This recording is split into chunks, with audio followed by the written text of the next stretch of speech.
We're just talking to Shotty a little bit about the nickel and trying to find the best combination, the best person to emerge there, whether it's keeping Duran there or moving out. How's the pursuit been in trying to evaluate what the best nickel situation is for you guys? It's been an awesome process so far. I've got a couple of guys that love the game, are very good at what they do, very skilled, and the attention to detail is high. As we know, the nickel is a different position. Play a little bit of linebacker, play a little bit of coverage. So as we're working through the process now, I think those guys have been doing a great job with it, continuing to sharpen up the details and continue to try to get that ball production. I guess how much of a good problem is it to have when Duran can play inside, outside, and like when you guys are trying to evaluate what the best fit is? Right. So somebody like DB is a special guy, special kind of guy. Not only the type of dude he is, but also the athlete. As we know, we like to call him the weapon on defense. So it doesn't really matter if we put him outside in base or inside in nickel. He's a guy that's going to go in there and make the plays and find plays to make. And it's been an awesome process so far working with him.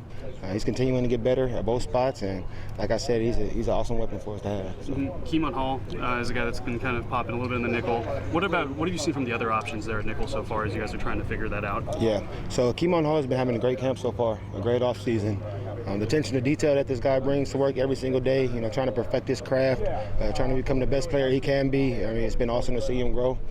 He takes things from the classroom to the field and applies them. So it's been awesome to work with him. And then, what's your biggest takeaway from your position group, your unit, from yesterday's scrimmage against the Rams?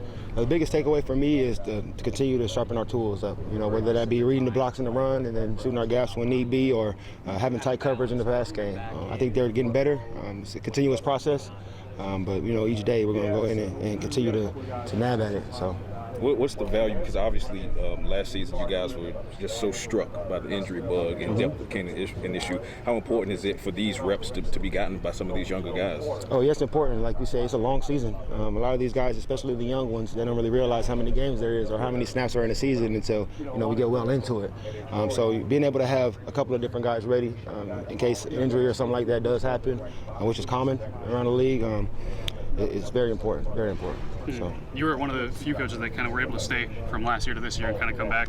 How much value does that bring for these guys that know you already, and you guys were able to kind of start off on that right foot? I think it brings a sense of comfortability with the guys. They know who I am, which allows them to trust me a little bit easier with the process, and allows me to coach them and to be completely honest and real with them throughout the process of coaching them. And it's been good so far. What's the challenge of trying to figure out where Duran Bland will play this season? Obviously, he came in the league. And first outright, he was a nickel guy for you guys. Didn't play a lot at Fresno State at nickel, mostly boundary. Goes to boundary, becomes the pick six king. Right. But now with the exit of Jordan Lewis, you're trying to figure out that nickel position, like you said. Yeah. What's the balance of getting him reps at nickel to kind of shake off that rust, but also getting him reps at boundary where he excels? Yeah. Well, I think the good thing about this year and Fluce's system and what he brings to the table is we play a multiple of different personnel groupings. So we have just about equal reps in base personnel without a nickel on the field, or with nickel personnel with a nickel on the field. So that gives us an opportunity to see him both inside and outside.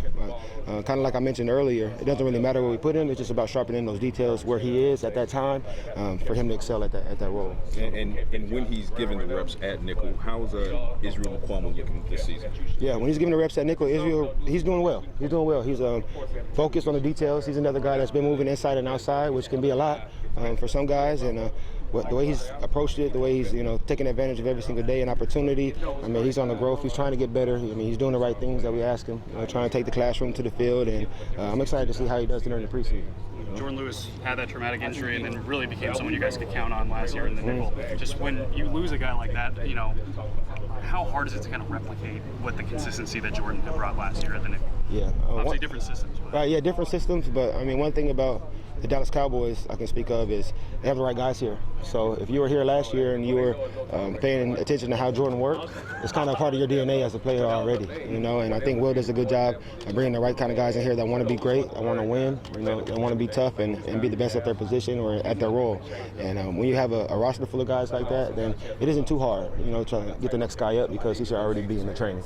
So you kind of see Jordan's influence still on some of these guys, like what the kind of he left on them in terms of working and stuff like that? Well, one thing about J. Lou, I'm sure you guys all know that he's a scrappy scrappy little leader, right? He's a scrappy leader, and there's no gray. I mean, everything is black and white, and that's kind of how we coach. You know what I'm saying? So if you're not paying attention to the details of the person in front of you, you're not gonna have a really good experience out there when you're on the field. So I think that's just a part of our culture there.